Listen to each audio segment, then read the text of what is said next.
عید الفطر کی آمد کے حوالے سے فوڈ اتھارٹی سواٹ ٹیم نے بیکریز کی کڑی نگرانی شروع کر دی ہے۔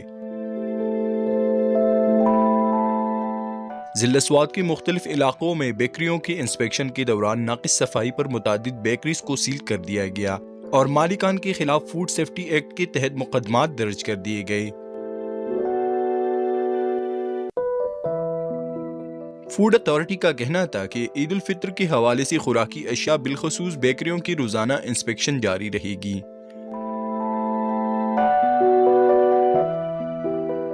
وقاص ہارون، sportsstory.news